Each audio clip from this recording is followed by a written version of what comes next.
Basic sponge cake.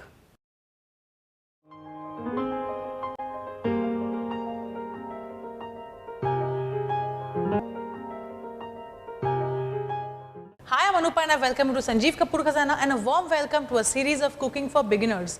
Now what are we going to do today? Let's do a sponge cake. A very basic sponge cake is what I'm going to show you today, and once you have mastered the art of making a sponge cake, you can make a very good cake for your birthday as well. Not just birthday, for any other kitty party. With this basic recipe of a sponge cake, you can make cupcakes, you can make muffins, you can do a lot of variations like I always tell you. So let's start making a sponge cake. For sponge cake, I have very few ingredients in front of me. What all do we need? We need refined flour, we need eggs, butter, sugar, vanilla essence. Okay, now so to begin with, there are 2 to 3 things that you have to do before you start doing any kind of baking. First thing is you have to preheat your oven to the set temperature that is mentioned in your recipe. So in our case, our recipe needs oven to be preheated at 180 degrees Celsius. So I have already done that. You have to make sure for this kind of a baking you need a convection oven. If you have an OTG, which is oven toaster grill, it's fine. If you have a microwave, so you will need a convection mode in that. So in case of a microwave, you will have to preheat it to 180 degrees Celsius, and by the time your batter is ready, your oven also would have been very well preheated. So very important rule in baking is to preheat the oven first.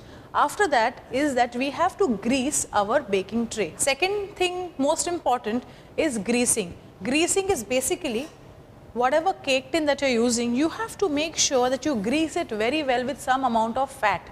Now fat could be in form of butter, it could be oil, it could be pure ghee, whatever that you have at home. Since our recipe demands butter, so I am sure you will use butter. So I will use the same butter and I will grease my cake tin. What I am going to do is, I have a spring bottom cake tin, which means the bottom comes off. Why I like to use this is because it becomes very easy for me to demold the cake. If you don't have a spring bottom cake tin, that's fine, use whatever that you have. Nowadays a lot of silicone cake tins are also available. If you are using that, then in that case you don't need to grease the cake tin at all. Since I am using a very basic cake mold, I will have to grease it. So just some butter on the base like this. Be little generous here. After that, set it in and make sure you apply butter on the sides generously. This is basically for the cake to not stick, and it should come off easily. Once the cake is baked, it should come off easily. That is the reason we have to grease the cake tin. So this is done. Now after we've done this, second most important thing is to dust some flour. Like this, you take excess flour. Okay, so this is done. The cake tin is greased and ready. We will keep this on a baking tray. The reason that we have done a dusting of flour over butter is for the same reason that this comes off easily. Sometimes what happens is that the butter that we have applied on the sides gets incorporated into the cake batter while baking, so which may also stick. So that is why, to ensure that it doesn't stick at all, we also dust flour on the sides as well as the bottom. So the cake tin is ready, the oven is getting preheated. So now let's start with the actual preparation of a sponge cake. The recipe that I am using right now will take about 4 eggs. So first thing that I am going to do is, I am going to beat eggs. A lot of recipes initially say that you have to cream butter and sugar together. That's actually the right way of doing it, but since I am using an electric beater, what I am going to do is, I am first going to beat the eggs. Why? I'll tell you. For a very simple reason, that I save out on time. What happens actually is that when you beat eggs, the beater blades have to be absolutely clean. If any form of fat or butter is stuck to the blades, the eggs will not beat well, because to beat eggs well, you need your beaters to be very clean. So there's one way that you can do is the way that I'm doing it today, or after beating your sugar and butter, you can clean the blades very well, wipe it dry and then start beating the eggs. But like I say, this takes in a lot of efforts and time. So the better way out is to beat the eggs first, and you can use the same blades to beat the sugar and butter. So this is something that I have learnt over my experience, and I thought that's the best way one should do. So I am sharing it with you. In the eggs we are adding vanilla essence, because vanilla essence will actually take away the excess eggy flavor that you would get in the cake. Okay, now what we've done is we've added vanilla essence, and now we'll beat this.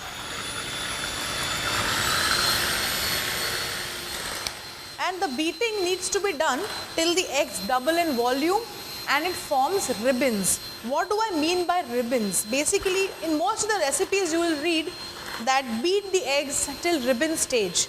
So what is ribbon stage is what I'll show you today, but beating eggs will take about 8 to 10 minutes. So within 10 minutes you will have nice good egg ribbons, and that is when you have to stop beating, because further that will overbeat the eggs, and that is not how we want for our sponge cake. Eggs can be beaten to various stages, but this recipe requires eggs to be beaten at ribbon stage. So we need to stop there. So just keep on mixing this.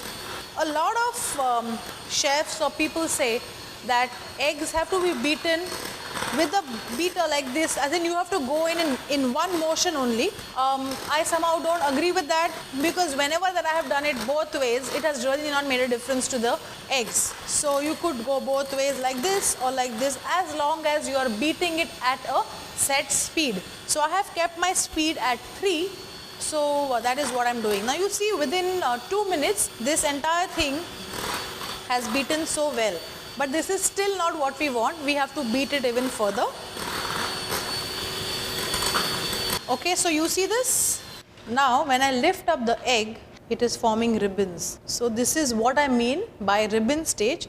And now we need to stop the beating of eggs. Why is it that we have to beat eggs so much? Is because a lot of air which gets entrapped in the eggs, and that is what makes your cake nice and fluffy. It's not just the eggs, we are also going to be beating sugar and butter, and apart from that we are not adding any leavening agent in this, whether it is baking powder or baking soda. We are not adding any of that. It is just the eggs, sugar and butter which will give us a very nice good spongy cake. So after this we will now beat sugar and butter. So first we will take the butter. To this we will add sugar. I am using grain sugar. Now, like I said, I am going to use the same blades to do this, but if you were to do this first, then you would have to clean your blades and make it dry, and only then you could beat the eggs. So isn't it better to first beat the eggs and then blend the sugar and the butter? So now at a lower speed you have to start, because the grain sugar is quite big in size and it may just splutter. So after you have mixed it, we need to gather it once again in the bowl and beat it again. So like this.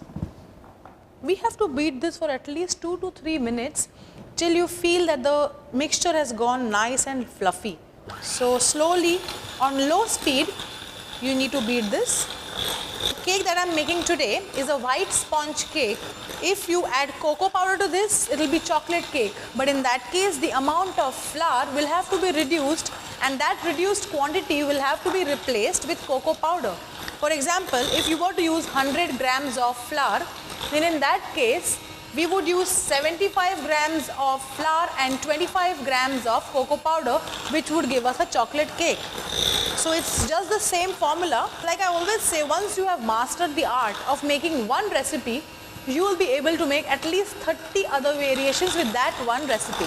So if you learn how to make a basic sponge cake, you can make a basic chocolate cake, you can put fruits in that, you can put chocolate chips in that, you could do so many things. Okay, so this is done. Now the only thing that we have to do is mix, and mixing is again very important. First thing is that we'll just gather all of this together. You see the mixture has become very light yellow because of the air that has got incorporated in it, but there's a lot of air in the egg mixture, so we have to lightly mix this. But prior to that we have to sieve the flour, so that will be done directly in this bowl. Sieving also incorporates air. At the same time we also sieve off anything that is not so good present in the flour. There could be some form of grain or something that is not good.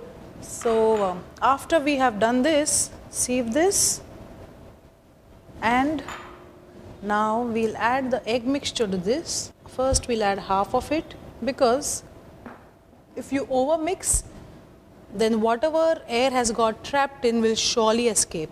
So first we'll mix half the batter. What am I doing is cut and fold. So I'm cutting and I'm folding. So this is the only way you can incorporate the flour into this mixture. Yeah, like this. When it comes to mixing the flour, do not use the beater. You will have to use a spatula. And now let's add the egg mixture. Okay, now that we're mixing this, now is the time to add the milk. Milk is something which is very subjective, as in it depends upon your batter, how thick the batter is, but I would advise at least about half a cup of milk to go into this mixture. Okay, so as you mix, you fold and the batter is done. Our cake tin is also ready. Whenever you pour a batter in a cake tin, it should be half full because of the leavening agents that we've added. In this case, it's the egg. The cake is sure to rise. So my batter is half full and now we'll put this in the oven. In about 20 minutes, we'll check if the cake is done. Since this is a small cake, it should not take more than 25 to 30 minutes. In case if it doesn't get baked within 30 minutes, you may have to check every 2 to 3 minutes, but that will not happen. By 30 minutes, your sponge cake will be done. Okay, so after about 25 minutes, I've got the cake out of the oven. And one thing I would like to tell you here is how do you check if the cake is cooked from within? First thing is either you could touch it like this. If it springs back, which means, or it feels firm, which means the cake is done. Another thing is with the help of a toothpick, you just have to pierce here like this and get it out. You see the toothpick is clean. If the cake was raw from within, there would be batter stuck to the toothpick here. But in this case, it is not the case. It is clean, which means the cake is absolutely cooked from within. Now all that we have to do is to demold the cake. So to demold the cake, first thing that you have to do is take a knife and the cake tin, since it's hot, use a mitten or a kitchen towel and just loosen it from the sides like this. It's very important to loosen the cake. Although we have greased it, it will not stick, but it's better to loosen the sides like this. Once you've done that, okay, so now what we'll do is we'll take a small bowl and upturn it. Keep your cake tin on this and your cake will automatically slide down. So now all you have to do is pick this up and keep it down. That's it. Now with the same knife, just that's it. The cake is done. We'll slice it. You see this? This is still hot, but the cake is very clean. No air pockets, perfectly done. We'll now cut this into wedges like this. One thing I forgot to mention in the beginning is that after you get the cake out of the oven, do not demold it immediately. The cake is very hot, so you may get burnt. And secondly, let it stay in the cake tin for at least 15 minutes. Let the cake settle down well, and after 15 minutes you can actually demold it. So by then you are able to handle the cake the way I was doing it right now, and you need not be in a hurry to demold the cake. As it is, you shouldn't be cutting a cake which is very hot. So let it be for 15 minutes at room temperature. The temperature will come down and then you can demold and cut the cake like this. I have cut wedges like this. You can cut them into slices and store it in a nice airtight container. Do not cut the cake and keep in the refrigerator because it will go slightly hard. This cake has a shelf life of about 3 to 4 days.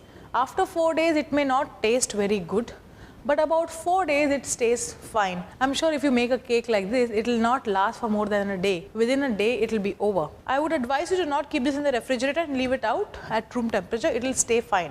So this is a very basic vanilla sponge cake which I have shown you. As I also mentioned in the beginning, that if you were to try out a chocolate cake with this, you can replace some amount of refined flour with cocoa powder, and that will be just fine as long as you keep the quantity same. For example, if 100 grams of refined flour is what you are using in this cake, you can replace it with 25 grams of cocoa powder. So which means you will have 75 grams of refined flour and 25 grams of cocoa powder. So that will give you a chocolate cake. So after you are done with this, you can top it up with whipped cream, you can top it up with just plain melted chocolate, garnish it with some chocolates or anything that you wish to. So once you know how to make a good basic sponge cake, you can make various other cakes. So right now, observe this recipe, definitely try it at home, and I'm sure by the end of it, you'll be very proud of yourself.